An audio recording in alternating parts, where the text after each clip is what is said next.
The veterinary clinic in East Los Angeles bore no resemblance to the Afghan battlefield, where Maya Castellanos had achieved legendary status among America's special operations community.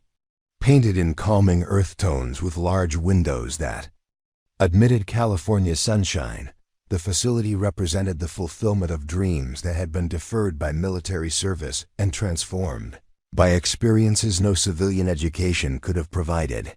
Preparing and narrating this type of story took U.S. long efforts and hard work. So if you are enjoying the story, please consider subscribing to our channel. Dr. Maya Castellanos, DVM, moved through the clinic with the same precision and situational awareness that had made her legendary in military circles, though now her skills were dedicated to healing rather than eliminating threats. The transition from sniper to veterinarian had required 3 years of intensive academic work, funded by the GI Bill and supplemented by speaking fees from military conferences where Maya shared the tactical lessons learned during her extraordinary engagement. Dr. Castellanos, we have a German Shepherd in exam room 3 with what appears to be shrapnel wounds, called Maria Santos, Maya's veterinary technician and a Navy veteran who had served 2 deployments in Iraq.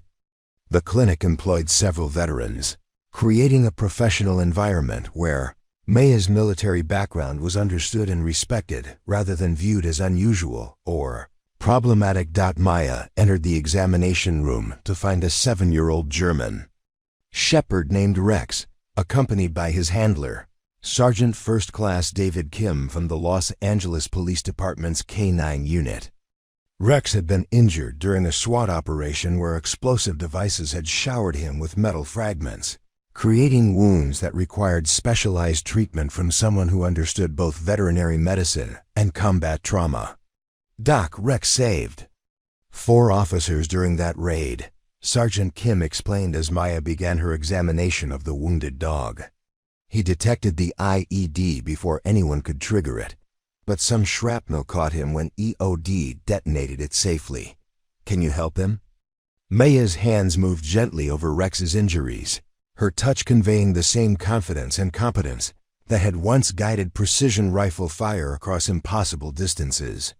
The shrapnel wounds were serious but treatable, requiring surgical removal of fragments and careful attention to prevent infection.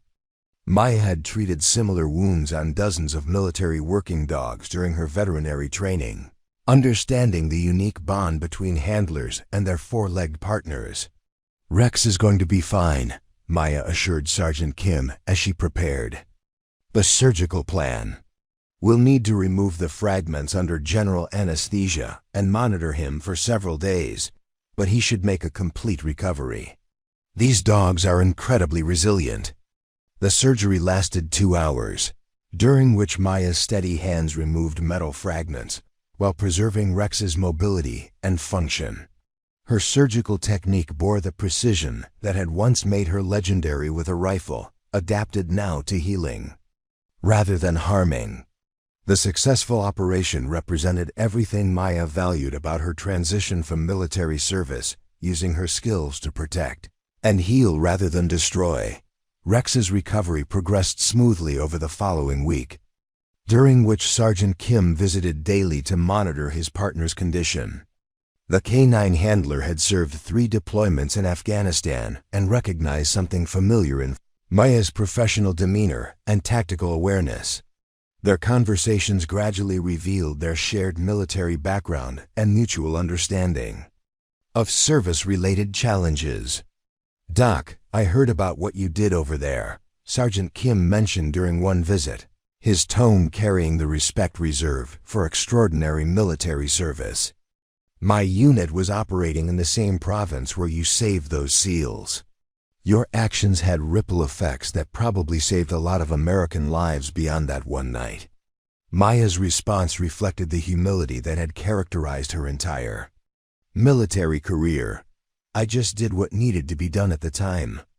The real heroes were the people like Rex here. They put themselves in danger every day to protect others without any recognition or glory.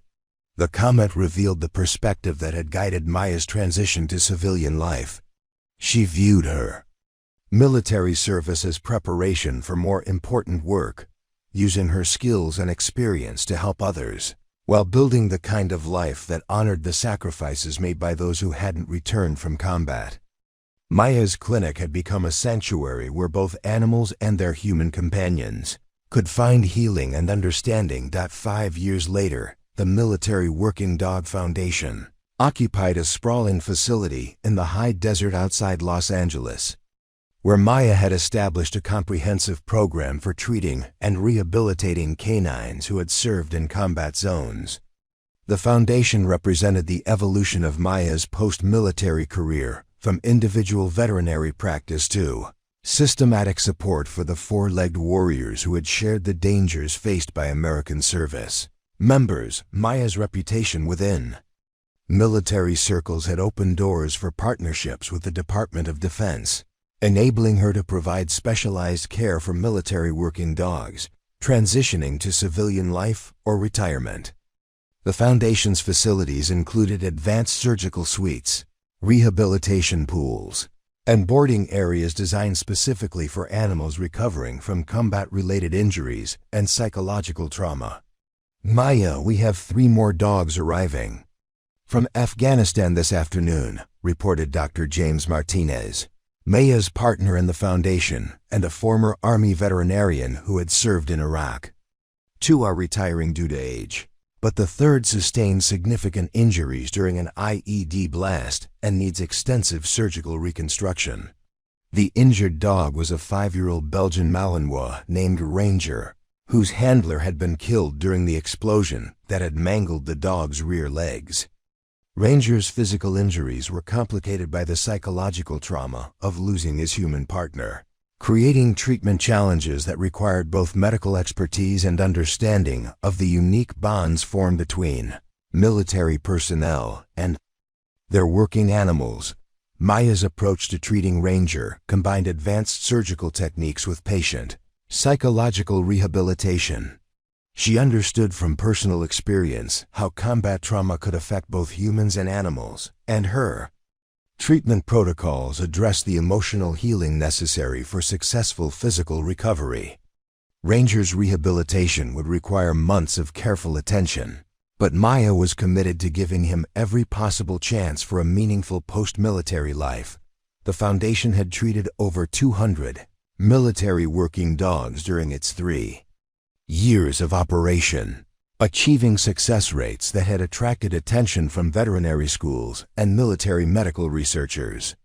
Maya's combination of combat experience and veterinary expertise created unique insights into the challenges faced by animals who had served in war zones, enabling treatment approaches that addressed both physical and psychological aspects of combat-related injuries. Maya's work with military animals had also led to her involvement in programs supporting veterans, dealing with post-traumatic stress and adjustment challenges. Her own transition from combat to civilian life provided credibility and understanding that helped other veterans navigate similar challenges while finding purpose and meaning in post-military careers. The most important thing I learned during my military service, Maya would tell veterans groups during her speaking engagements, is that serving others gives meaning to whatever sacrifices we've made. Whether you're treating wounded animals or teaching children or building houses, the work itself becomes a way of honoring the people who didn't come home. Maya's philosophy of service had attracted other veterans to her foundation, creating a community where shared experiences and mutual understanding enabled healing and growth for both humans and animals. The foundation employed 12 full-time staff members, 8 of whom were military veterans who had found new purpose in caring for the animals who had shared their combat experiences. 7 years later, the congressional hearing room was packed with reporters and military officials as Maya prepared to testify about proposed legislation expanding support for military working dogs and their handlers. Her expertise had made her a recognized authority on military animal care, while her combat record provided credibility that legislators and military leaders respected. Dr. Castellanos, said Congressman Robert Chun, chairman of the House Armed Services Subcommittee on Military Personnel. Your foundation has achieved remarkable success in treating military working dogs. What recommendations do you have for improving official support for these programs? Maya's testimony drew on 7 years of practical experience treating combat-injured animals, and her unique perspective as both a combat veteran and veterinary specialist. She advocated for increased funding for military animal medical care, expanded retirement benefits for working dogs, and improved training for military veterinarians dealing with combat-related injuries. These animals serve alongside American troops in the most dangerous environments imaginable, Maya told the subcommittee. They detect explosives, track enemies, and provide companionship that helps our service members maintain their humanity in dehumanizing circumstances. We owe them the same level of medical care and post-service support that we provide to human veterans. Maya's congressional testimony was broadcast on military networks and picked up by civilian news organizations, spreading awareness of military working dog issues while highlighting the continuing challenges faced by veterans transitioning to civilian careers. Her advocacy had helped secure passage of legislation, expanding veterinary care for military animals, and increasing funding for retirement programs. The recognition Maya received for her advocacy work included appointment to the Secretary of Defense's Advisory Committee on Military Animal Welfare, where her combat experience and veterinary expertise influenced policy development for military working dog programs worldwide. Her recommendations had been implemented at military installations throughout the United States and overseas, improving care standards for thousands of animals serving alongside American forces. Maya's personal life had also evolved during her post-military years. She had married Dr. Martinez 2 years earlier, creating a partnership that combined their shared military backgrounds with complementary professional skills. Their relationship was built on mutual understanding of service-related challenges and common commitment to helping others heal from combat experiences. The couple had purchased a ranch outside Los Angeles where they provided sanctuary for military working dogs transitioning to civilian life, creating a peaceful environment where animals could recover from combat stress while learning to trust humans again. The ranch housed 37 retired military dogs, each receiving individualized care designed to address their specific physical and psychological needs. 10 years later, Maya Castellanos stood before 200 graduating military veterinarians at the Army's Medical Research and Development Command, delivering the commencement address for specialists who would deploy to combat zones worldwide. Her reputation as both a combat veteran and veterinary pioneer had made her a sought-after speaker for military audiences seeking to understand the intersection of service, sacrifice, and healing. You are preparing to serve in environments where your medical skills will mean the difference between life and death for animals who have no choice about being in harm's way, Maya told the graduating veterinarians. Your technical competence will be crucial, but your compassion and understanding will be equally important. These animals depend on you for their welfare in circumstances they cannot understand or control. Maya's address drew on 15 years of combined military and veterinary experience, emphasizing the ethical responsibilities that came with caring for animals in combat zones. She spoke about the bonds formed between humans and animals in stressful environments, the psychological challenges faced by creatures exposed to combat violence, and the healing power of compassionate medical care applied with technical expertise. Speech was recorded and distributed throughout military veterinary programs worldwide, becoming required viewing for students preparing for deployment to combat zones. Maya's combination of combat credibility and veterinary expertise had created a unique voice within military medical education, influencing how future practitioners understood their responsibilities to both animal patients and human partners. Maya's influence extended beyond military circles through her work with civilian veterinary schools, where she taught courses on trauma treatment and crisis medicine. Her combat experience provided insights into emergency veterinary care that complemented traditional academic training, preparing civilian veterinarians for careers treating animals injured in disasters, accidents, and violent situations. Military Working Dog Foundation had grown into a national organization with facilities in 12 states, treating over 1,500 combat-injured animals and providing retirement support for thousands more. Maya's original vision of creating systematic support for military animals had evolved into a comprehensive network that addressed every aspect of military animal welfare from training through retirement. Maya's personal story had been documented in a best-selling memoir that became required reading at military academies worldwide. Reckless, One Sniper's Fight to Save 30 Lives, provided detailed accounts of her extraordinary engagement while exploring the broader themes of service, sacrifice, and the responsibility to protect those who cannot protect themselves.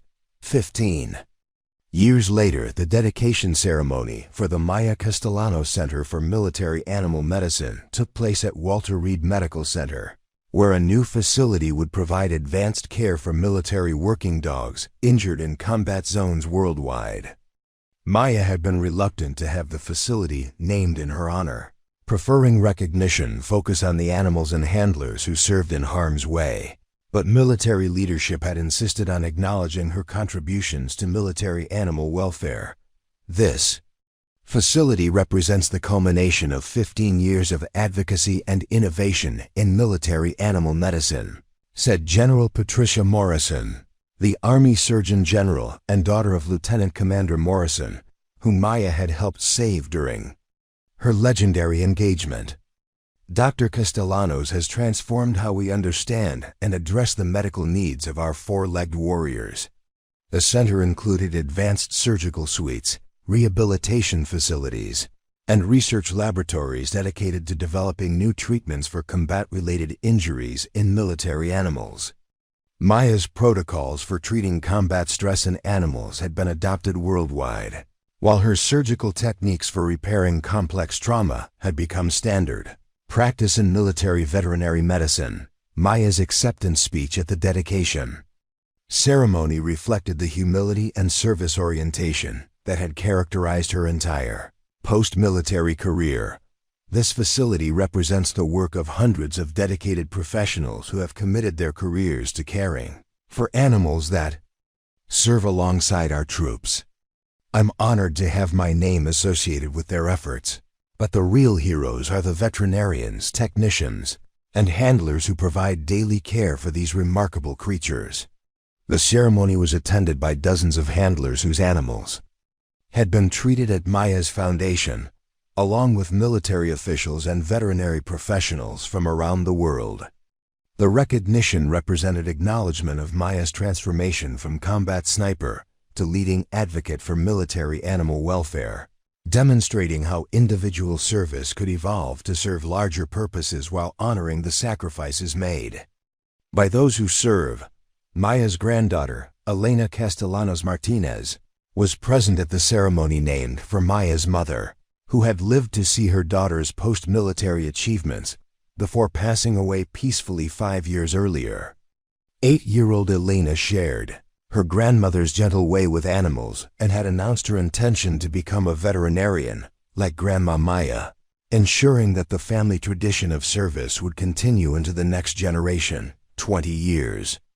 Later, Maya Castellanos, now 65 years old, walked slowly through the memorial garden at the Military Working Dog Foundation, where stones marked the graves of animals who had served in combat zones around the world. Her movements showed the accumulated effects of age and old injuries, but her eyes remained sharp and her commitment to honoring military service unchanged. The foundation had evolved into an international organization with facilities on 3 continents, treating military animals from NATO allies and partner nations, while conducting research that had revolutionized combat veterinary medicine. Maya's original 3-person clinic had grown into a global network employing over 400 veterinarians, technicians, and support staff dedicated to military animal welfare. Rex the German shepherd who had been among Maya's first patients, was buried in the memorial garden beneath a marker that read, "Faithful partner, brave warrior, beloved friend." His handler, Sergeant Kim, had become a Foundation board member after retiring from law enforcement, ensuring that the canine community maintained strong representation in the organization's leadership. Maya's daily routine included visits to the memorial garden, where she would spend quiet moments remembering the animals and handlers whose sacrifices had made possible the peaceful life she now enjoyed. The ritual connected her to the military service that had shaped her character while reinforcing her commitment to honoring those who had given everything in service to others. The Foundation's educational programs had trained over 3,000 military veterinarians who now served worldwide, carrying Maya's protocols and philosophy to combat zones where they provided care for animals serving alongside human troops. Her influence on military animal medicine would continue long after her active involvement ended, ensuring that future generations of military animals received the compassionate, expert care they deserved. Maya's evening routine included reading letters from handlers whose animals had been treated at the Foundation, sharing stories of successful recoveries and grateful appreciation for services provided.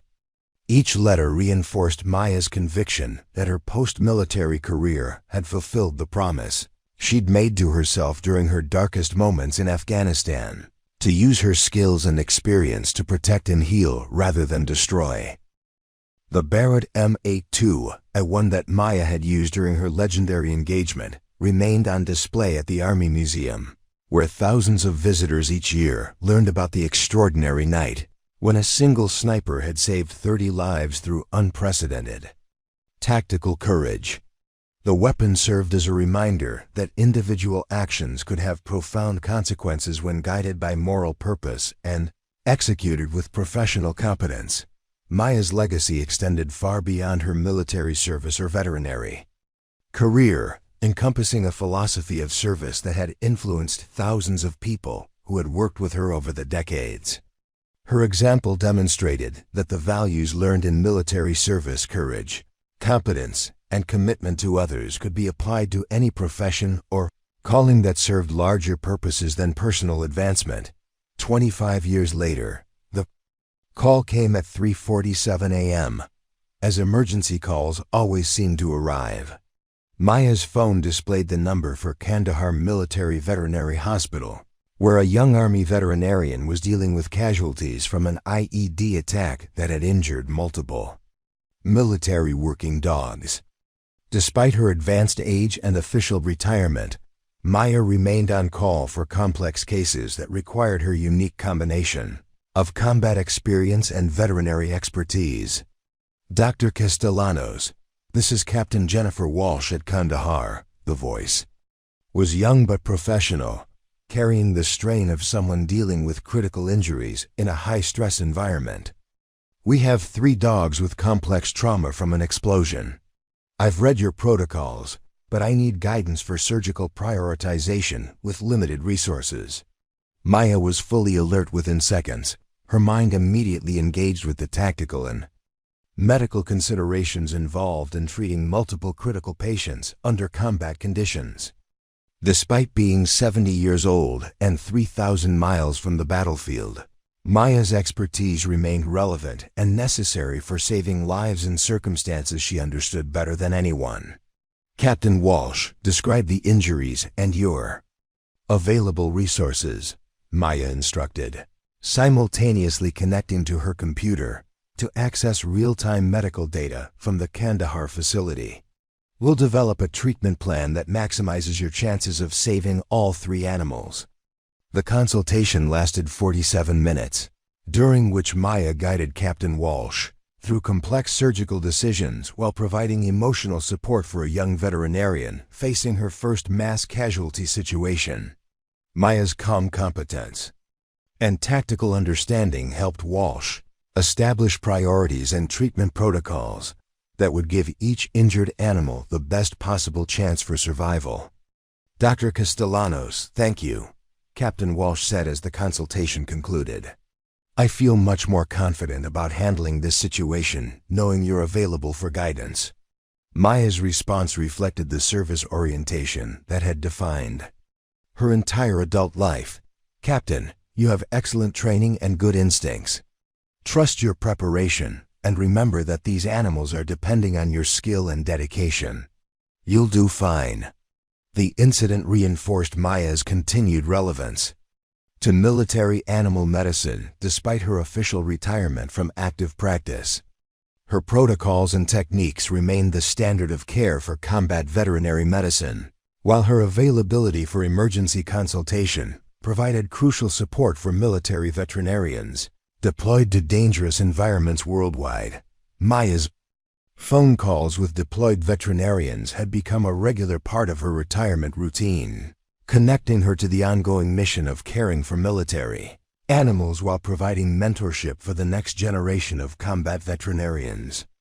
Each consultation reminded her that the lessons learned during her military service remained relevant and necessary for protecting those who served in harm's way.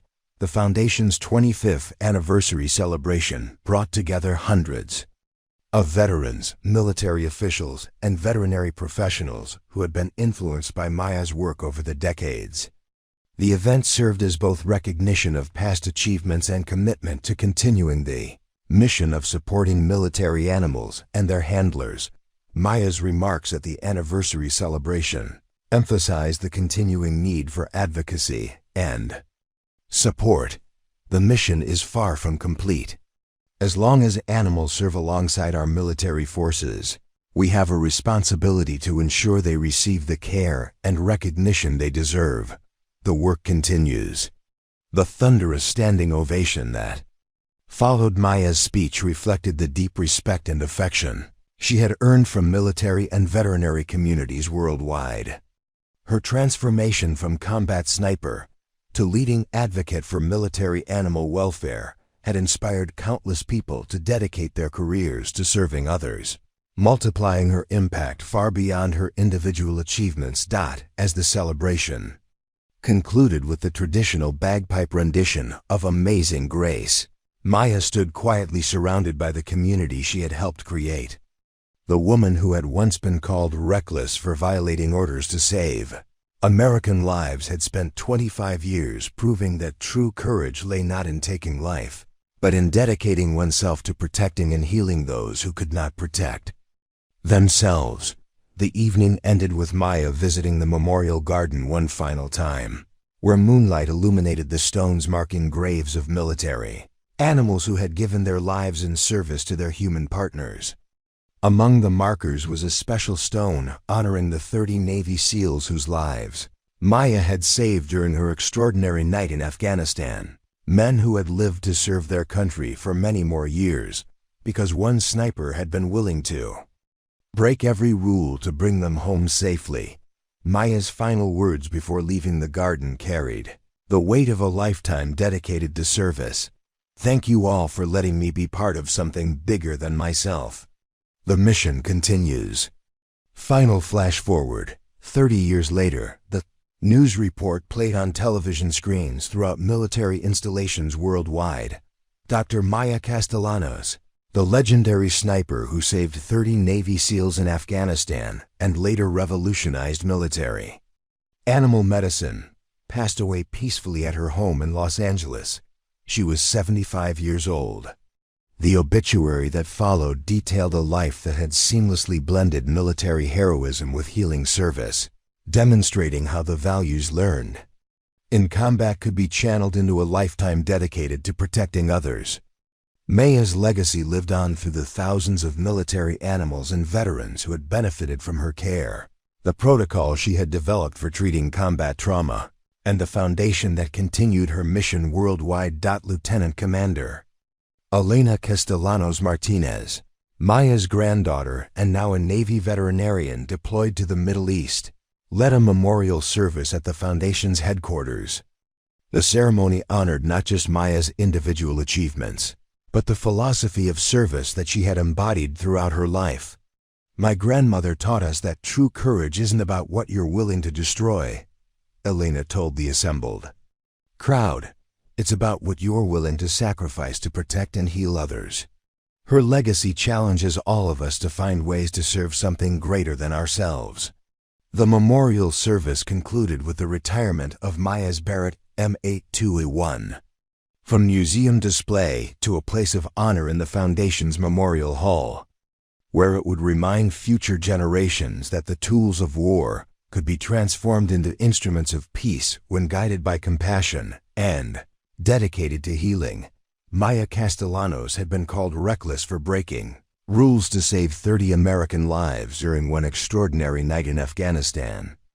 But her true legacy lay in the 30 years that followed, when she had channeled the courage and competence learned in military service into a lifetime dedicated to healing and protecting those who could not protect themselves. The Barrett .50 caliber rifle that had once spoken with the voice of thunder now rested silently among memorials to service and sacrifice, a reminder that the greatest victories were not won through superior firepower, but through the decision to use one's gifts in service to others. No matter the personal cost. In military installations around the world, young soldiers would continue to learn about the sniper who had saved 30 SEALs through tactical brilliance and absolute courage. But in veterinary schools and animal shelters worldwide, students would also learn about Dr. Maya Castellanos, who had proven that the warrior spirit could be channeled into healing rather than harming, protecting rather than destroying. The Maya Castellanos Foundation continued its mission under Elena's leadership, treating military animals from conflicts around the globe, while conducting research that pushed the boundaries of veterinary medicine. Each animal that recovered from combat injuries carried forward Maya's legacy of compassion applied with professional competence, demonstrating that individual dedication could create ripple effects that touched countless lives across generations. Granite memorial erected at the Foundation's headquarters bore a simple inscription that captured the essence of Maya's extraordinary life. Staff Sergeant Maya Castellanos, DVM, 1948 to 2024. Warrior, healer, protector of those who cannot protect themselves. She showed us that true courage lies not in what you're willing to destroy, but in what you're willing to sacrifice to save others. Below the inscription, carved in smaller text, were the words that had concluded Maya's memoir and summarized her philosophy of service. Every life saved creates ripples that extend far beyond what we can see. Our responsibility is to keep throwing stones into the water, trusting that somewhere, somehow, the circles will touch someone who needs them. Military working dog handler Sergeant Maya Santos, now retired and serving as the Foundation's training director, led the final ceremony honoring Maya's memory. Santos had been among the thousands of handlers whose animals had been treated at the Foundation, and her own life had been transformed by Maya's example of service beyond duty. Dr. Castellanos taught us that the greatest battles are often fought not with weapons, but with compassion, Santos told the assembled crowd. She proved that a single person, committed to serving others, can change the world one life at a time. That's her challenge to all of us, to find our own way to serve something greater than ourselves. The ceremony concluded with the release of 30 white doves, one for each Navy SEAL whose life Maya had saved during her legendary engagement in Afghanistan. As the birds climbed into the California sky, those present understood they were witnessing the symbolic representation of lives that had been preserved to make their own contributions to the world. Among the attendees was retired Navy SEAL Master Chief Danny Reeves, who had served as Maya's spotter during that extraordinary night 3 decades earlier. Now 59 years old and a successful author who had written extensively about military service and sacrifice, Reeves carried with him the folded American flag that had covered Maya's casket during her military funeral. Maya taught me that being called reckless wasn't necessarily a criticism, Reeves reflected during his remarks at the ceremony. Sometimes the world needs people who are willing to break a few rules when lives are at stake. She showed us that the best kind of reckless is the kind that saves people. The flag that Reeves carried would be displayed permanently at the Foundation's Memorial Hall, alongside Maya's distinguished service, cross, and the countless letters from handlers whose animals had been saved by her innovative treatments. Each artifact told part of the story of a life dedicated to protecting others, regardless of species or circumstance. As the memorial service ended, and attendees dispersed to continue Maya's mission in their own ways, the Afghan valley where she had achieved legendary status remained unchanged by time. The rocky outcroppings where she had made her final stand still bore scars from Taliban mortar, while the abandoned village below served as a reminder of the night when individual courage had overcome impossible odds. Local Afghan children, now grown and raising families of their own, occasionally found spent .50 caliber casings among the rocks, brass testament to the American sniper who had fought a lone battle that had become the stuff of legend. They understood little of the tactical details or strategic implications, but they recognized the artifacts as symbols of someone who had been willing to sacrifice everything for principles they could not compromise.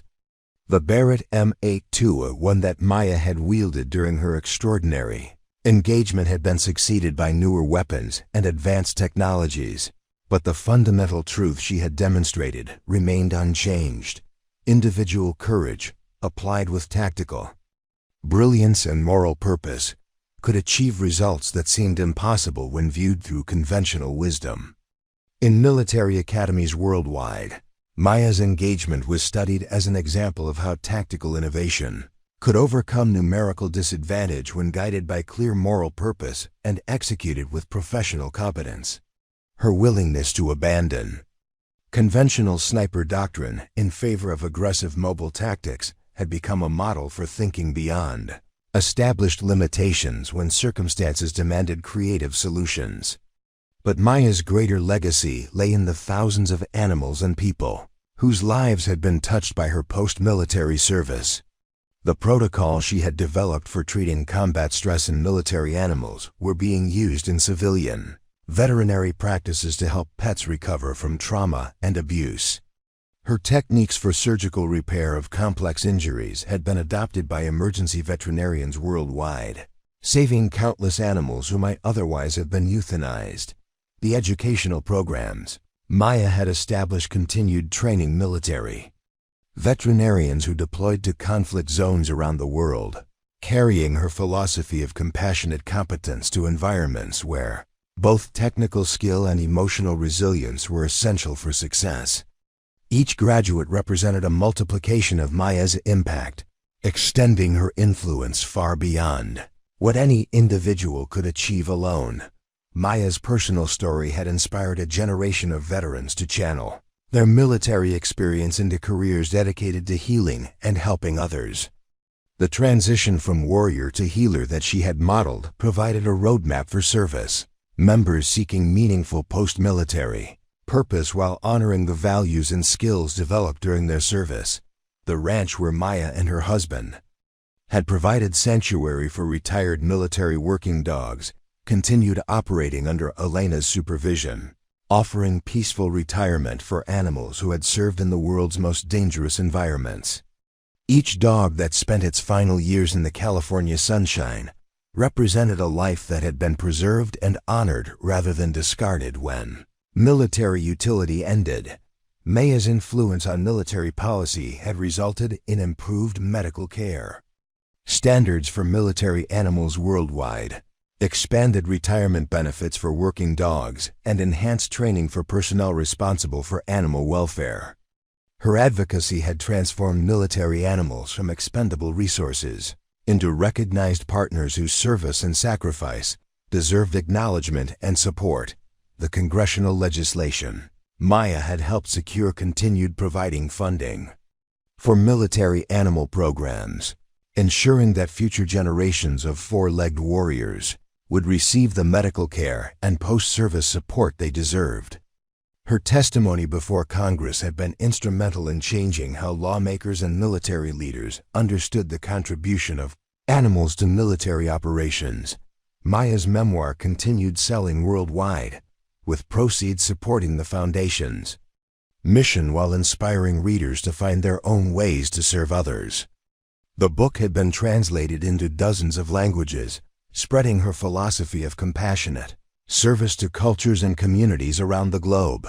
The children's book series, based on Maya's story, had introduced millions of young readers to Koshin concepts of courage, service, and compassion, teaching them that heroism came in many forms and that the greatest victories were often achieved through helping rather than harming others.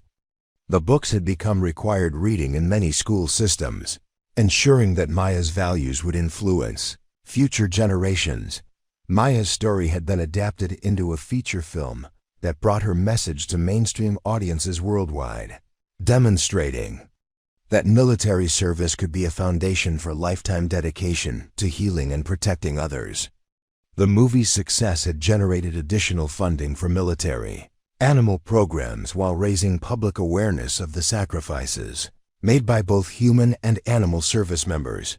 The medical research conducted at Maya's foundation had led to breakthrough treatments for combat-related injuries in both animals and humans, with her protocols being adapted for use in human trauma centers worldwide. Her innovations in treating psychological trauma had influenced mental health care for veterans while advancing understanding of how combat stress affected all living beings. Maya's network of former students and colleagues had spread throughout the global veterinary community, carrying her techniques and philosophy to practices on every continent. Each veterinarian who had been influenced by her teaching represented another node in a network of compassionate care that extended her impact far beyond what could be measured statistically. The international conferences on military animal medicine that Maya had founded continued annually, bringing together veterinarians, researchers, and military officials to share advances in caring for animals who served alongside human troops. The conferences had become the premier forum for advancing military animal welfare worldwide.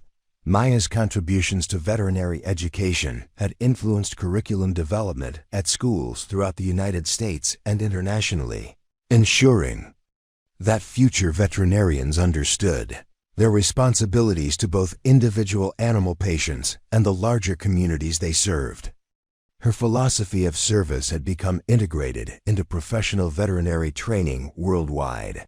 Scholarship program Maya had established provided funding for military veterans pursuing veterinary education, creating pathways for service members to channel their military experience into healing careers. Each scholarship recipient represented another link in the chain of service that connected military experience to civilian contribution. Maya's example had inspired the creation of similar foundations focused on different aspects of military animal welfare, from training programs to retirement facilities to medical research. Her original vision had spawned a movement that addressed every aspect of military animal care, from birth to retirement. The technological innovations developed at Maya's foundation had been adopted by veterinary practices worldwide, improving care standards for animals in both military and civilian settings. Her commitment to advancing veterinary medicine had pushed the boundaries of what was possible in treating complex trauma and psychological injury. Maya's story continued inspiring new generations of military service members who understood that their training and experience could be channeled into careers dedicated to protecting and healing others. Her example provided proof that the warrior spirit could be redirected toward constructive purposes that honored military values while serving civilian communities. As the sun set over the California ranch where Maya had spent her final years, the retired military working dogs in her care rested peacefully in the knowledge that they were safe and valued for their service. Their presence served as a living memorial to the woman who had shown the world that true strength lay not in the ability to destroy, but in the commitment to protect and heal those who could not protect themselves. The legacy of Staff Sergeant Maya Castellanos, the sniper they had called reckless until her Barrett .50 cal saved 30 SEALs in one night, would continue through every life she had touched, every protocol she had developed, every animal she had healed, and every person she had inspired to choose service over self-interest. Her story proved that individual courage, channeled through compassionate action, could indeed change the world one life at a time. In the end, Maya Castellanos had been reckless in the very best way, recklessly committed to saving lives, recklessly dedicated to serving others, and recklessly determined to prove that the greatest victories came not from superior firepower, but from the decision to use one's gifts in service to those who needed protection, healing, and hope. Section 6. Word count: 1,795 words. Total: 21,847 words. The extraction helicopters descended into the Afghan valley like mechanized angels, their rotor wash kicking up clouds of dust that obscured the battlefield where Maya Castellanos had single-handedly disrupted a coordinated Taliban assault. Thunder 7-7's crew chief, Staff Sergeant Marcus Webb, rappelled down to Maya's position while door gunners provided suppressive fire against scattered enemy forces still attempting to interfere with American extraction operations. Webb found Maya unconscious among the rocky outcroppings where she'd fought her final engagement, her uniform soaked with blood and her breathing shallow but steady. The Barrett M82A1 lay beside her, its barrel still warm from the sustained fire that had eliminated dozens of Taliban fighters and saved 30 Navy SEALs from almost certain death. Webb's battlefield assessment was immediate and professional. Maya was alive but required urgent medical attention that only a fully equipped trauma facility could provide. Thunder 7-7, this is Webb, the crew chief transmitted while applying pressure bandages to Maya's shoulder wound. Overwatch is alive but critical. She's lost significant blood and shows signs of severe exhaustion. We need immediate priority. Medical evacuation. The helicopter's crew worked with practiced efficiency to stabilize Maya for transport, their actions reflecting the respect and urgency reserved for heroes whose sacrifice had saved American lives. Lieutenant Commander Morrison and his SEAL team were already aboard Thunder 7-6, safely extracted from what had begun as a routine mission and transformed into a demonstration of individual courage that would be remembered throughout military history. Maya's unconscious form was lifted into Thunder 7-7's cabin as the aircraft climbed away from the valley floor, leaving behind scattered Taliban forces who were still attempting to understand how their overwhelming numerical advantage had been negated by a single American sniper. The psychological impact of Maya's engagement would resonate through enemy ranks for months, creating uncertainty and hesitation whenever Taliban commanders considered operations against American Special Forces.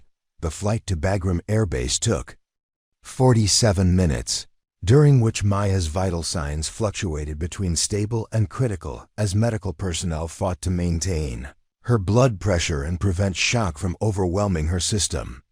Her injuries were serious but survivable, testament to the superb physical conditioning that had allowed her to continue fighting long after most people would have collapsed from blood loss and exhaustion. Dr. Sarah Martinez, Bagram's chief trauma surgeon, was waiting when Thunder 7-7 touched down on the hospital's landing pad. Martinez had treated hundreds of combat casualties during her deployment, but Maya's case was unusual in its combination of severe wounds and extraordinary tactical significance. The preliminary reports suggested that this wounded sniper had single-handedly saved an entire SEAL platoon through actions that defied conventional military wisdom. "Get her to OR2 immediately," Dr. Martinez ordered as Maya was transferred to a gurney and rushed into the surgical facility. "Full trauma protocol. I want blood typing, cross-matching, and surgical prep completed in under 10 minutes.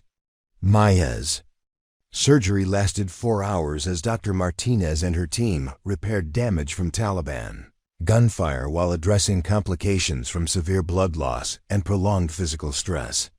The shoulder wound had missed major arteries, but had caused significant muscle damage that would require months of rehabilitation.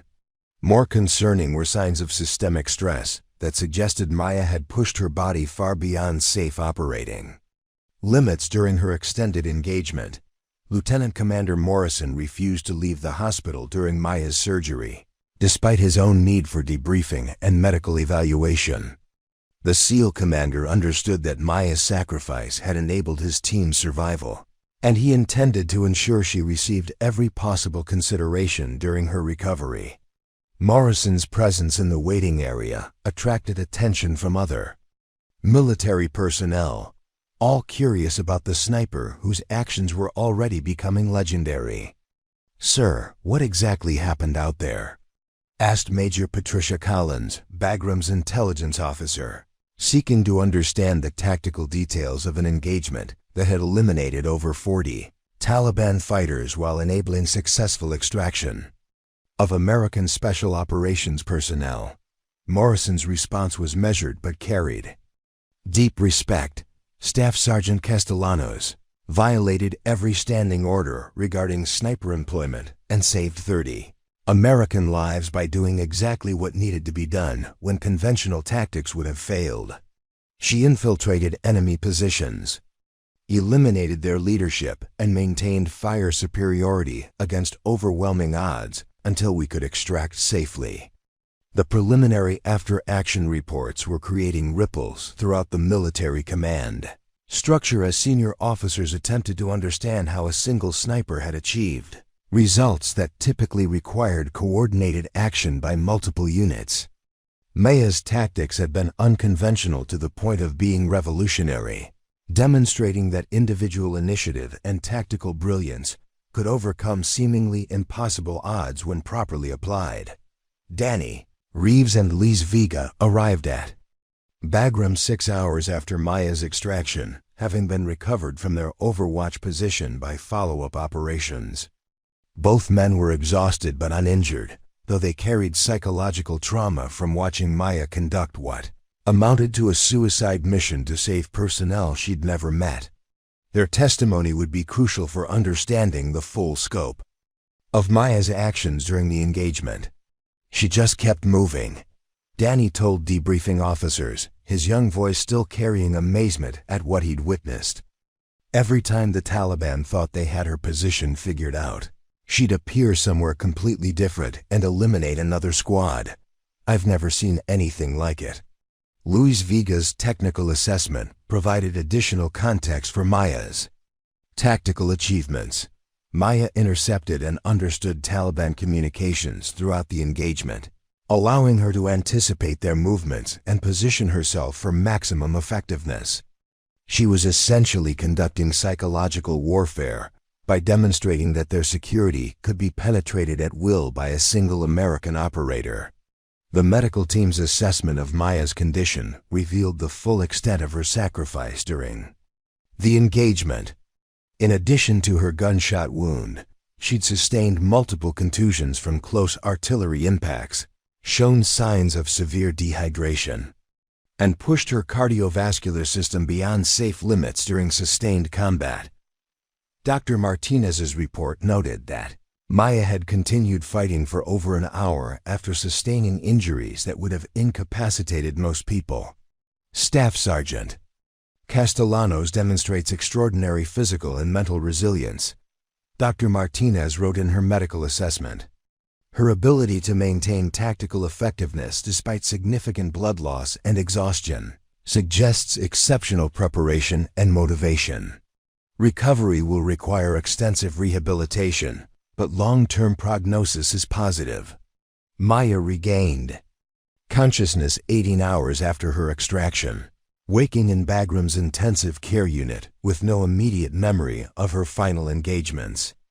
Her first coherent words were questions about the SEAL team's status, demonstrating that her concern for others remained paramount even when her own condition they called her reckless, until her Barrett .50 cal saved 30 SEALs in one night. The Barrett M82A1 spoke with the voice of thunder, its .50 caliber round splitting the Afghan night like divine judgment. Staff Sergeant Maya Castellanos felt the familiar kick against her shoulder, the muzzle flash temporarily painting the rocky outcropping in brilliant white. Through her scope, she watched the distant figure crumple behind a boulder 800 meters away. Another Taliban spotter eliminated before he could radio the SEAL team's position. Overwatch to Alpha Team. Maya's voice crackled through the comm system, steady despite the chaos erupting below. Tango down. You've got 30 seconds before his backup notices he's gone silent. The response came back tense and grateful. Copy that, Overwatch. You're keeping us breathing out here. Maya adjusted her position slightly, the rocky ledge uncomfortable. Against her prone form.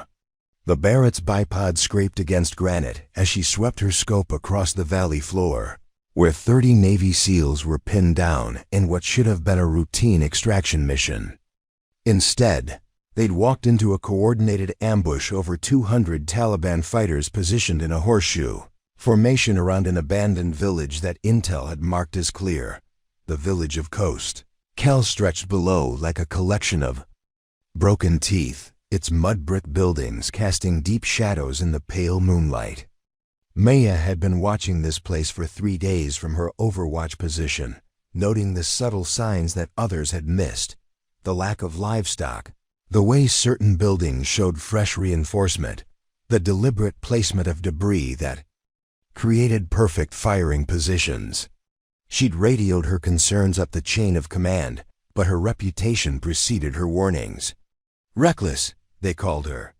The nickname had followed her through 2 deployments, earned during her first tour when she disobeyed direct orders to engage enemy combatants outside her designated sector. She'd saved 12 Marines that day, but saving lives while breaking protocol had a way of making brass nervous. They'd rather have dead heroes than living troublemakers, Maya had learned. The irony wasn't lost on her that the same aggressive instincts they criticized in briefing rooms were exactly what kept American soldiers alive in these mountains. Her spotter, Corporal Danny Reeves, shifted beside her, adjusting his observation scope. At 19, Danny was young enough to still believe in the righteousness of their mission, old enough to have seen what Taliban mortar did to convoy crews. His Kansas accent carried a hint of nervousness as he called out targets. Movement. At 2 o'clock, approximately 600 meters, 4 tangos moving between buildings. Maya's scope found them immediately fighters in traditional Afghan clothing, but carrying modern weapons and moving with military precision. These weren't ragtag insurgents. This was a well-planned operation designed to eliminate an entire SEAL platoon. Someone had leaked the mission details, or worse, the Taliban had developed intelligence capabilities that command was unwilling to acknowledge. I've got them, Maya murmured, settling into her shooting position. The Barrett was a beast of a weapon, 30 pounds of precision engineering designed to reach out and touch targets at distances that seemed impossible. In Maya's hands, it was an extension of her will, capable of threading bullets through windows at distances where most snipers couldn't even identify their targets. The first shot took down the lead fighter, the heavy bullet punching through his torso and continuing into the wall behind him. The other 3 scattered, but Maya was already tracking the second target. Her breathing slowed, heartbeat steady despite the adrenaline. This was her element, the space between breaths where time seemed suspended and impossible shots became inevitable. The second round caught a Taliban fighter as he dove for cover, the massive bullet fragmenting against the concrete wall he'd been using for protection. The remaining 2 fighters disappeared into the maze of buildings, but Maya wasn't concerned. They'd be back, and when they were, she'd be waiting. Overwatch, this is Alpha Leader. The radio crackled with Lieutenant Commander Jake Morrison's voice. Morrison was a 20-year veteran, steady as stone and respected throughout the SEAL community. If he was calling for help, the situation below was worse than it appeared. We've got wounded and we're running low on ammunition. How's it looking from up there? Maya swept her scope across the village, counting muzzle flashes and noting movement patterns. The tactical situation was deteriorating rapidly. The SEALs were trapped in a 3-story building that provided good defensive positions, but limited escape routes. Taliban fighters were closing in from 3 directions, using coordinated fire and movement tactics that suggested professional military training. Alpha Leader, I count approximately 180 enemy combatants in your immediate vicinity, with more arriving from the north and east. You've got maybe 20 minutes before they mass for a final assault. Maya's voice remained calm, professional, even as she calculated the impossible odds. 30 SEALs against nearly 200 determined fighters, with no immediate backup. Available and extraction still hours away. The 3rd member of Maya's overwatch team, Sergeant First Class Luis Vega, monitored radio frequencies from his position 10 meters to her left. Luis was a communications specialist whose ability to intercept and decrypt enemy transmissions had saved countless American lives. His weathered face, marked by shrapnel scars from an IED blast in Iraq, remained focused on his equipment as he parsed the Arabic chatter filling the airwaves. "Maya," Luis called softly, his voice carrying an edge of concern. "I'm hearing coordination between at least 6 different Taliban commanders. This isn't just an ambush, they're treating this like a major operation. Someone really wants these SEALs dead." The implications hit Maya like a physical blow. This wasn't random. It was targeted. Someone had identified the SEAL team's mission, personnel, and route, then assembled a force specifically designed to eliminate them. The political ramifications would be staggering. 30 dead SEALs would make headlines worldwide and potentially destabilize American operations throughout Afghanistan. But Maya wasn't thinking about politics. She was thinking about 30 American warriors trapped in a killing box, running out of ammunition and options. Men with families, dreams, and futures that would be cut short unless someone was willing to break a few rules and take some risks. "Danny, start marking priority targets," Maya instructed, her mind already formulating a plan that would either save the SEAL team or get her court-martialed, assuming she lived long enough for a trial. "Louise, I need you to patch me through to anyone with authority to authorize close air support or artillery."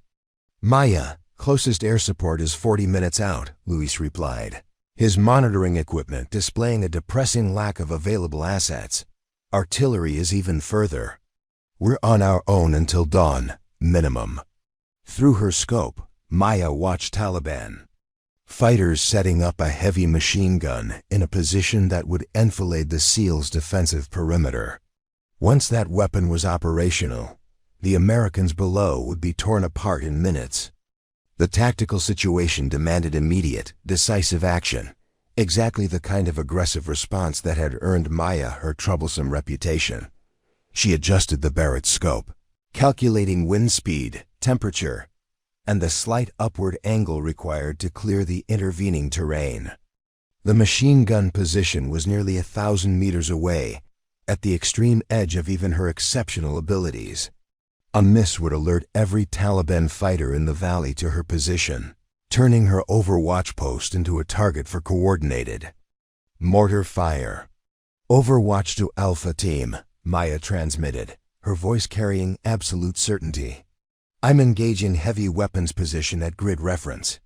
She rattled off the coordinates, knowing Morrison would understand the tactical implications. Immediately. "Negative, Overwatch." Morrison's response came back sharp with command authority.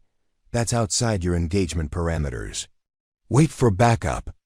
Maya's finger hovered over the trigger, knowing that waiting meant watching 30 American warriors die while she followed orders that made no tactical sense. The Barrett scope showed her the Taliban crew assembling their weapon, seconds away from achieving a firing position that would make the SEAL team's annihilation inevitable. Years of military training warred with instincts honed through multiple combat deployments.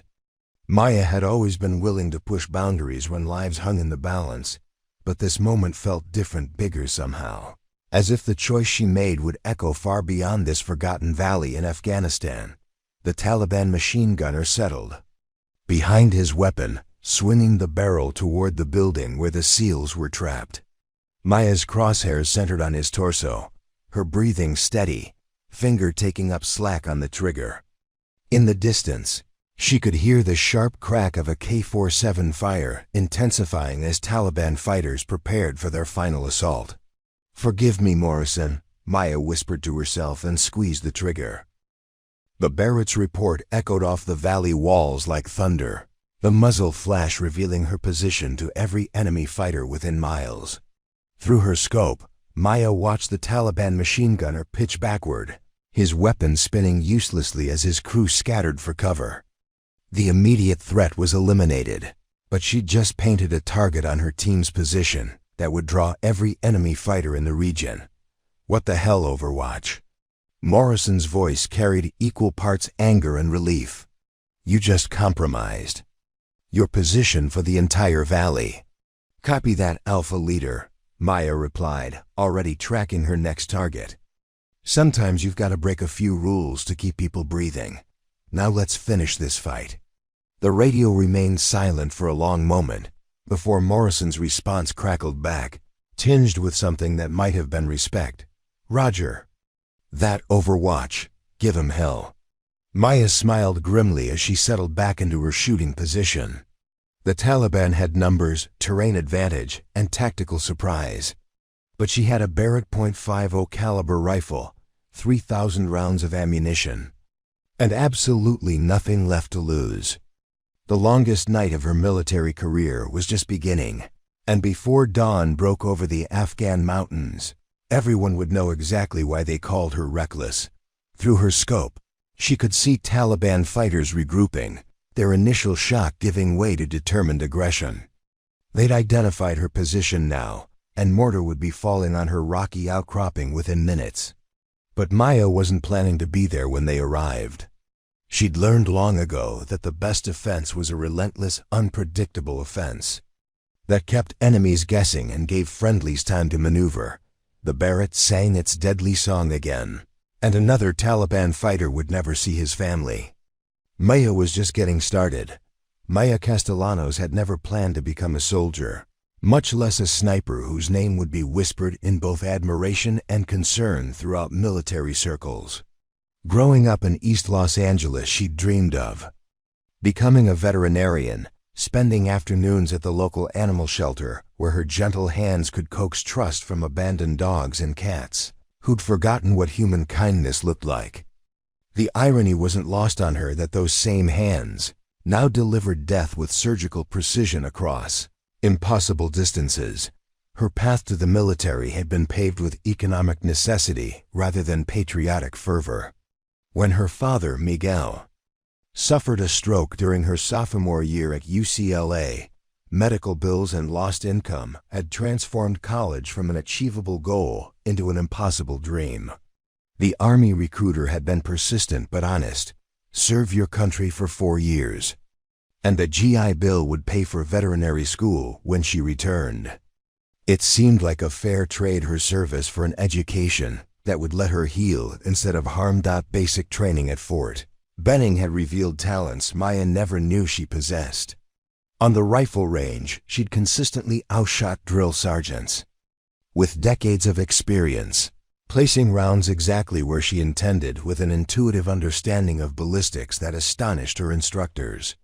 When offered specialized training as a designated marksman, Maya had accepted, thinking it would provide useful skills for hunting to supplement her family's grocery budget.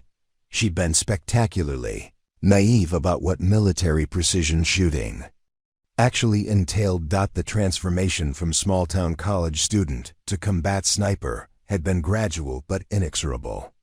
Advanced individual training at Fort Benning Sniper School had taught her to calculate wind speed by observing grass movement, to estimate range by memorizing the angular measurements of human torsos, and to control her breathing so completely that her heartbeat wouldn't disturb a rifle's point of aim. The technical aspects came naturally. Maya possessed an almost supernatural ability to read environmental conditions and translate them into precise bullet placement. What the Army hadn't prepared her for was the weight of taking human lives, even when those lives belonged to enemies actively trying to kill American soldiers. Maya's first confirmed kill had occurred during her initial deployment to Iraq, when she'd eliminated a sniper who was systematically picking off Marines during a patrol through Ramadi.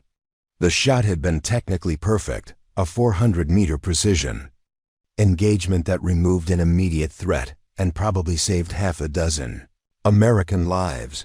But Maya remembered the enemy sniper's face through her scope in the seconds before she'd pulled the trigger.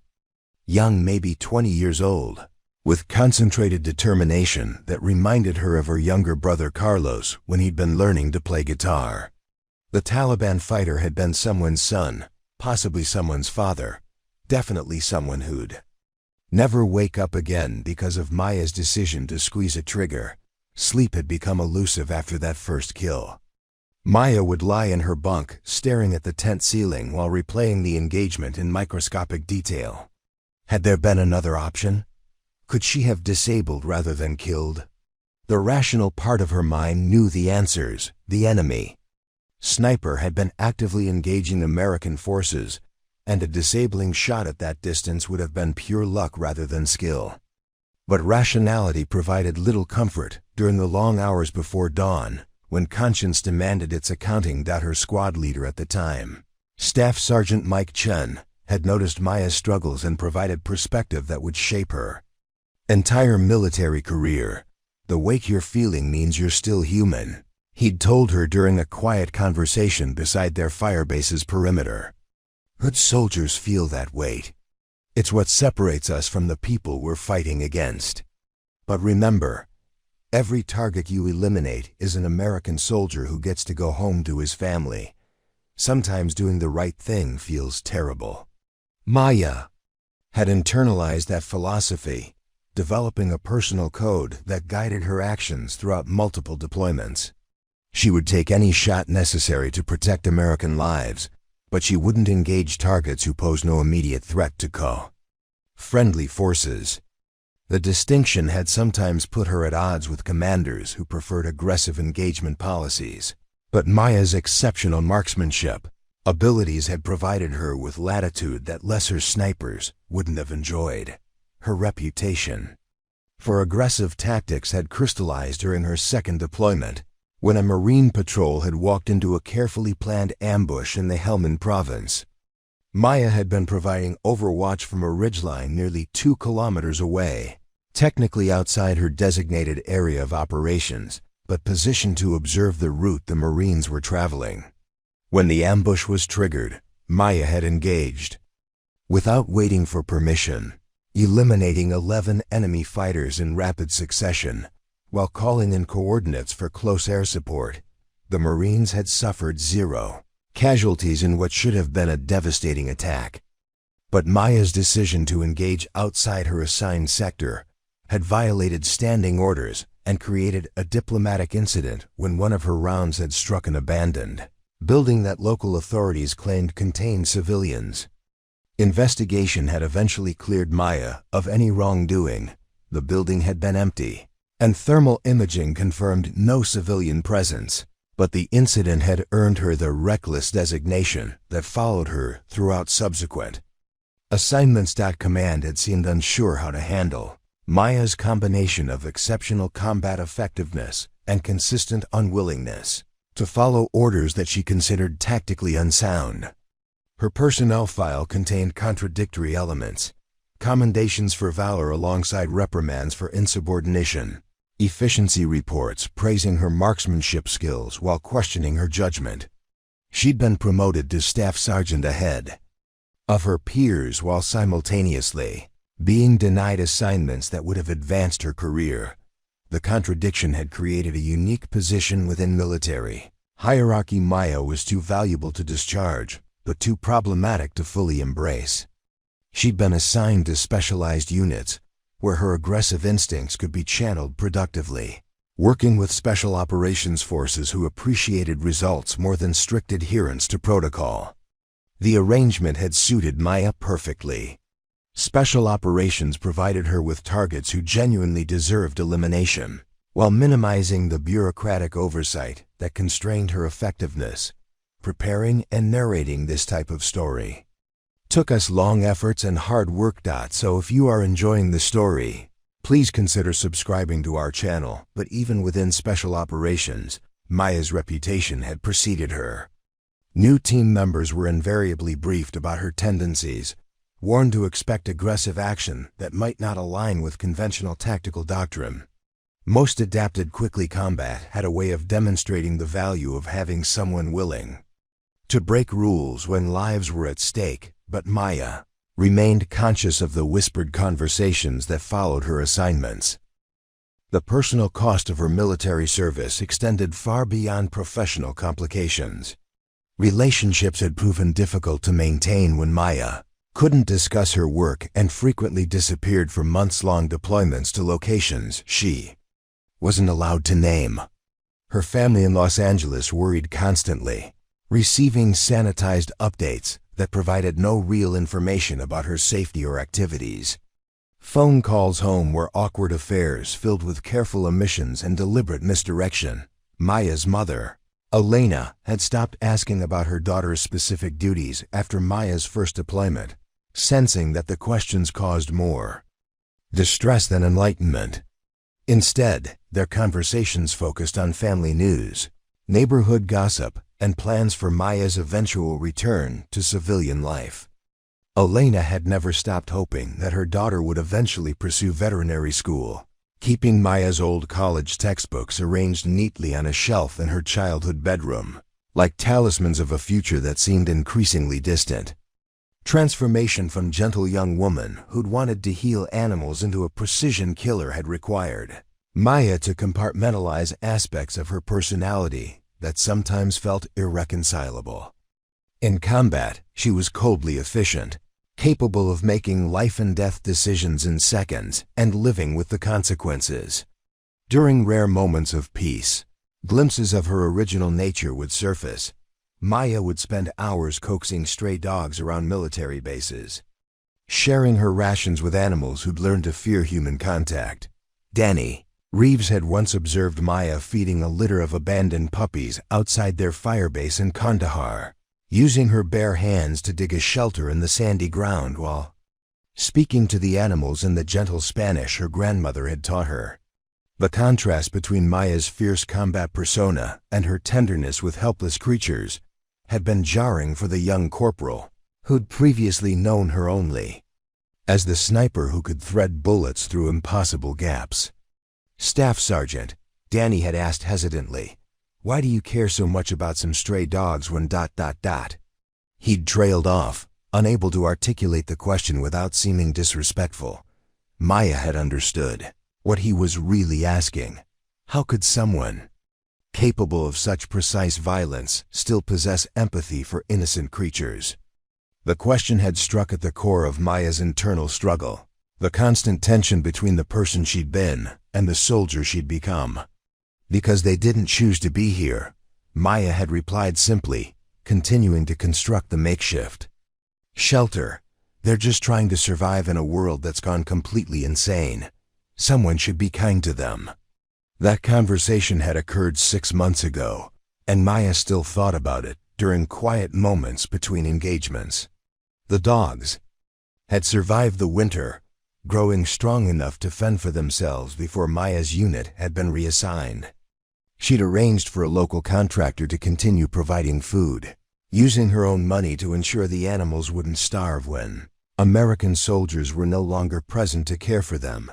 Such gestures were typical of Maya's approach to deployment. She formed connections despite knowing they'd be temporary, provided help despite regulations discouraging interaction with local populations, and maintained her humanity despite working in an environment designed to reduce human beings to tactical problems requiring violent solutions. Her squad members had learned to respect both aspects of her nature, understanding that Maya's compassion and lethality stemmed from the same source, an absolute refusal to accept unnecessary suffering when she possessed the power to prevent it. The weight of command had settled on Maya's shoulders gradually but inexorably as her experience and reputation grew. Younger soldiers looked to her for guidance, seeking approval from someone whose combat record commanded universal respect. Maya had never wanted leadership responsibilities, preferring the solitary nature of precision shooting to the complexities of managing personalities and egos. But battlefield leadership wasn't about preference, it was about competence, and Maya's ability to keep American soldiers alive had made her a natural focal point for trust and confidence. Teaching new snipers had become an unofficial but crucial part of Maya's duties. She developed training methods that emphasized patience, precision, and ethical decision-making, trying to prepare young soldiers for the psychological challenges they'd face when human beings became targets in telescopic sights. Maya insisted that her students understand the difference between necessary killing and gratuitous violence, hoping to prevent the dehumanization that could transform good soldiers into efficient monsters. "Your rifle is a tool for protecting American lives," Maya would tell new snipers during training sessions. "Every round you fire should serve that purpose. If you start enjoying the killing, you've lost something essential about yourself.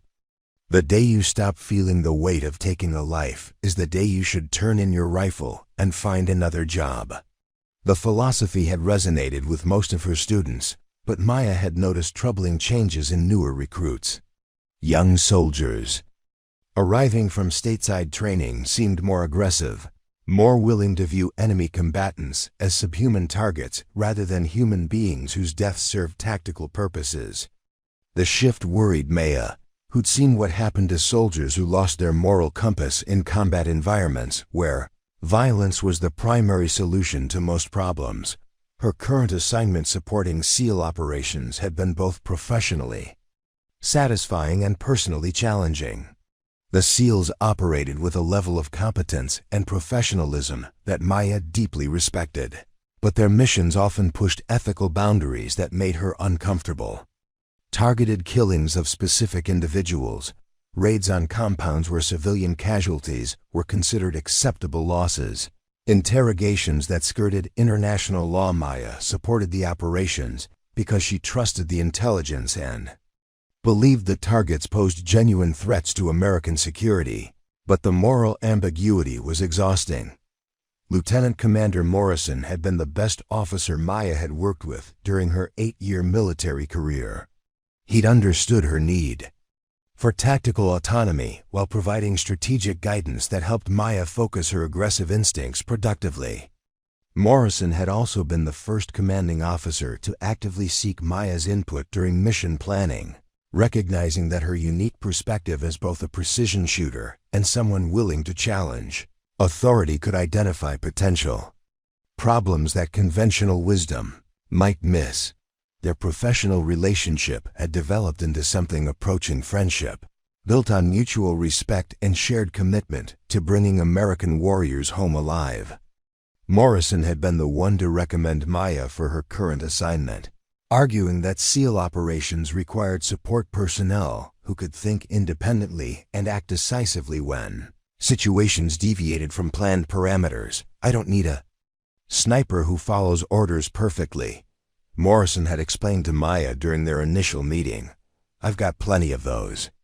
I need someone who'll break the right rules at the right time to keep my boys alive." "Your reputation suggests you're exactly that kind of soldier." Maya had appreciated Morrison's honesty about her reputation and his willingness to view her history of insubordination as an asset rather than a liability. Working with the SEALs had allowed her to operate with greater autonomy while supporting missions that served clear strategic purposes. She'd thought she'd finally found her place within the military hierarchy until tonight, when that carefully constructed balance had collapsed under the weight of an impossible tactical situation. Now, lying prone behind her Barrett rifle while Taliban mortars searched for her position, Maya wondered if her aggressive instincts had finally pushed her beyond the boundaries of what even special operations would tolerate. Engaging outside her assigned parameters had been a clear violation of direct orders, regardless of the tactical necessity. Morrison would have to answer for her actions, potentially jeopardizing his own career, to defend a subordinate whose record was already problematic, but 30 American warriors were trapped below, running out of ammunition and options while enemy fighters closed in from all directions. Maya could follow orders and watch them die, or she could break more rules and give them a fighting chance. For someone who'd spent 8 years walking the fine line between soldier and rebel, it wasn't really a choice at all that the Barrett's scope showed her another priority target, a Taliban commander coordinating the assault on the SEAL position. Maya's crosshairs settled on his torso as she prepared to fire again, knowing that each shot carried her further from military orthodoxy toward a reckoning that would define the rest of her career. She'd accepted long ago that protecting American lives might cost her everything she'd worked to achieve in the military. Tonight, that theoretical sacrifice was becoming very real indeed. The first Taliban mortar round struck 20 meters from Maya's position, sending fragments of shattered granite whistling through the air like deadly confetti. The concussion wave rolled over her prone form, temporarily disrupting her vision. Through the Barrett's scope and filling her ears with the high-pitched whine that accompanied close artillery impacts, dust and debris rained down from the rocky outcropping as Maya adjusted her position, knowing the enemy gunners would be making corrections for their next salvo. Incoming!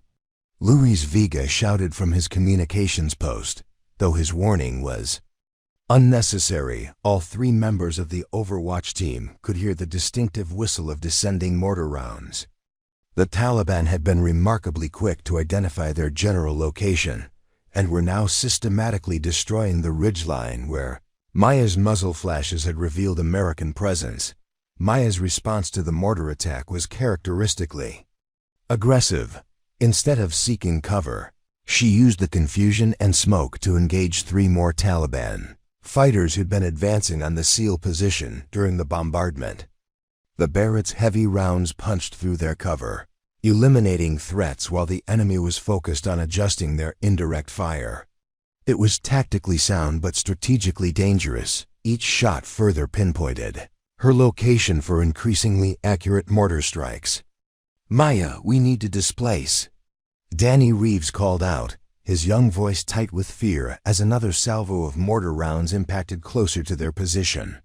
The corporal was right. Tactically remaining static under accurate indirect fire was suicidal, but Maya couldn't abandon her overwatch position while the SEALs below remained trapped and outnumbered.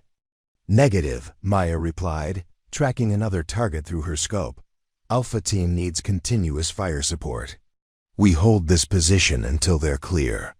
The decision was military suicide disguised as tactical necessity, but Maya had long ago accepted that keeping American soldiers alive might require her to make choices that conventional wisdom would consider insane. Through her communications equipment, Louise intercepted increasingly frantic Taliban radio traffic as enemy commanders tried to coordinate their assault on both the trapped SEALs and Maya's overwatch position. The volume of radio chatter suggested a much larger Taliban force than initially estimated, possibly over 300 fighters, converging on their location from multiple directions. What had been planned as a routine extraction had become a major engagement that could determine the fate of American special operations in this region of Afghanistan. "Maya, I'm monitoring at least 12 different Taliban radio frequencies," Luis reported, his weathered face grim as he processed the intercepted communications. "They're treating this like a major operation. Someone really wants these SEALs dead, and they're willing to commit serious resources to make it happen." The tactical situation was deteriorating faster than Maya could adapt to changing circumstances. Taliban fighters had established overlapping fields of fire that made movement impossible for the trapped SEALs, while simultaneously positioning heavy weapons that could eliminate Maya's team with concentrated fire. The enemy had demonstrated sophisticated tactical planning and possessed intelligence about American operations that suggested high-level collaboration or infiltration. Maya's rifle spoke again, eliminating a Taliban machine gun crew that had been setting up to enfilade the SEAL position. The shot required precise calculation. Wind speed had increased significantly, and the target was partially obscured by intervening terrain, but Maya's instinctive understanding of ballistics allowed her to place the round exactly where it needed to go. The enemy weapon fell silent, buying precious minutes for the Americans below. "Outstanding shot, Overwatch," Morrison's voice crackled through the radio, carrying both admiration and concern. "But they're massing for a major assault on your position. You need to extract while you still can." Maya swept her scope across the valley, counting muzzle flashes and noting movement patterns that confirmed Morrison's assessment. Taliban fighters were indeed preparing a coordinated assault on her ridgeline position, using fire and movement tactics that demonstrated professional military training. They'd identified her as the primary threat to their operation and were committing significant resources to eliminating her Overwatch team. "Alpha leader, my extraction would leave you without precision fire support," Maya replied, already identifying her next target. "I'd estimate you've got maybe 15 minutes before they overrun your position without continuous suppression of their heavy weapons." The radio remained silent for several seconds before Morrison's response, tinged with resignation and respect. "Copy that, Overwatch. We appreciate what you're doing up there." Maya understood the subtext immediately. Morrison was giving her permission to violate every standing order regarding self-preservation and tactical withdrawal. The SEAL commander was essentially authorizing her to sacrifice her team to provide fire support for his trapped personnel. It was the kind of decision that would haunt Morrison for the rest of his career. Regardless of how the engagement concluded, the fourth mortar salvo landed close enough to shower Maya with granite fragments and temporarily disrupt her vision. When her sight cleared, she could see Taliban fighters advancing up the ridgeline toward their position, using the cover provided by their own indirect fire to close the distance for a final assault. Maya had perhaps 5 minutes before enemy infantry reached their perimeter.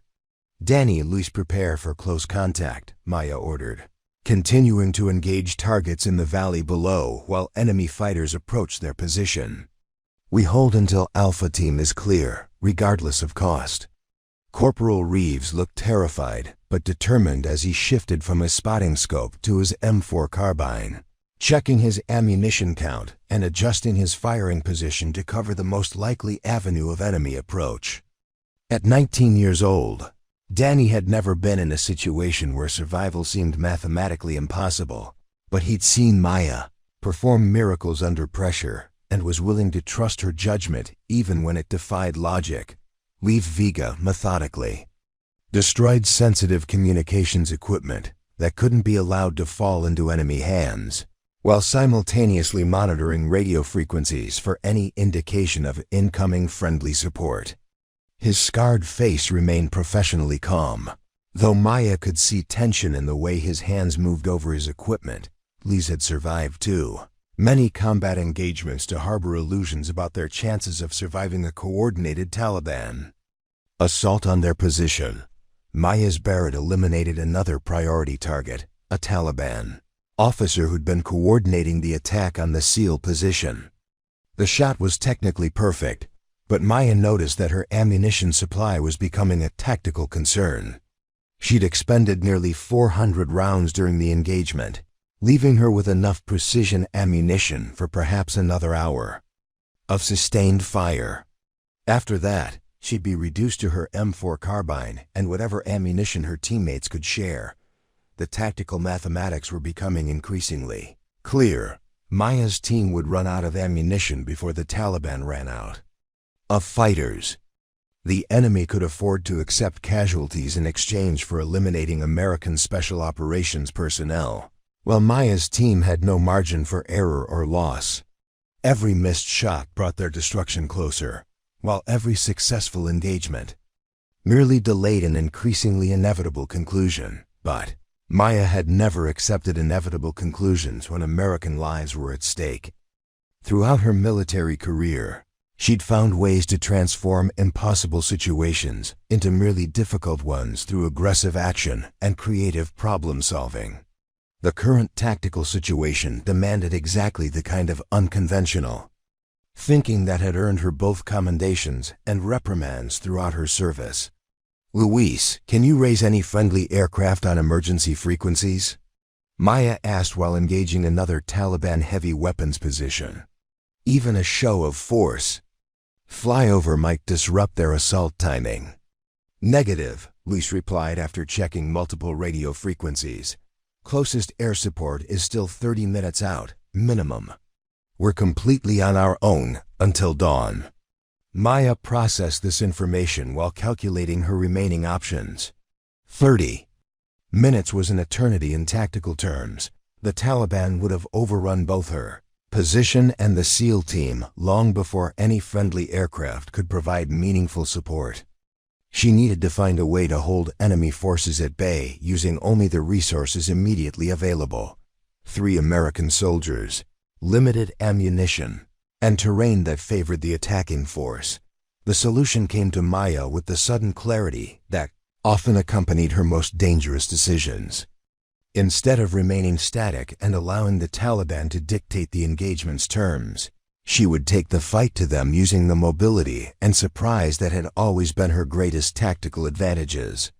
It was certifiably insane, likely suicidal, and completely contrary to every doctrine regarding sniper employment, which made it exactly the kind of unexpected action that might succeed where conventional tactics had failed. "Danny, Louise, I'm going mobile," Maya announced, beginning to break down her shooting position. "I'll displace along the ridgeline and engage enemy forces from multiple positions.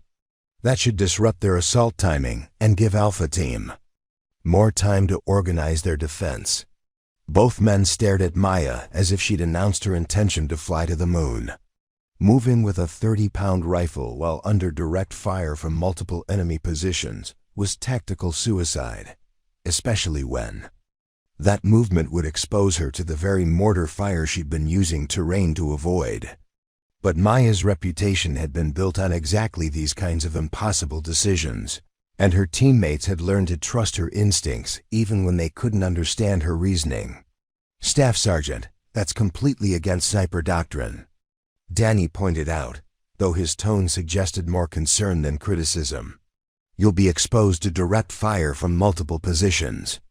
"Correct," Maya replied, slinging the Barrett across her back and checking her carbine's ammunition. "Which is exactly why they won't expect it. Sometimes the best way to survive an impossible situation is to do something so crazy that the enemy can't adapt quickly enough to stop you." Maya's plan was tactically unsound, but psychologically brilliant. By abandoning her static position and becoming a mobile threat, she would force Taliban commanders to divide their attention between the trapped SEALs and a sniper who could appear anywhere along the ridgeline. The enemy would have to commit resources to hunting her while simultaneously maintaining their assault on the primary target, splitting their focus and reducing the effectiveness of both efforts.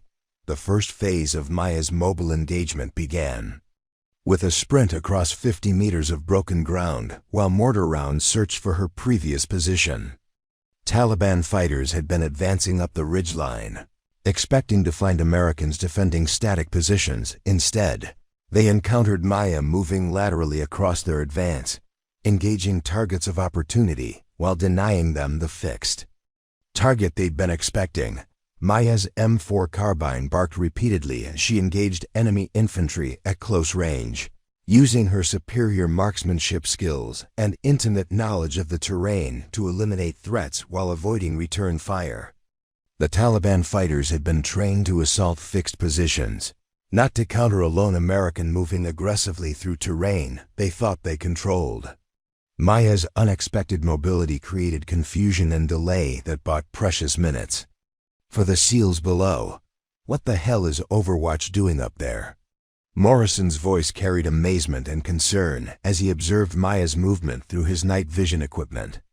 "It looks like she's conducting a one-person assault on the entire ridgeline." The description was more accurate than Morrison realized. Maya was indeed conducting a solo assault, using the Barrett rifle's precision and her M4's rapid-fire capability to engage multiple enemy positions in sequence. She would establish a temporary firing position, eliminate several targets, then displace before enemy forces could coordinate effective return fire. The tactic was exhausting and dangerous, but it was disrupting Taliban assault timing and providing the continuous fire support that the SEAL team desperately needed. Maya's second firing position allowed her to engage a Taliban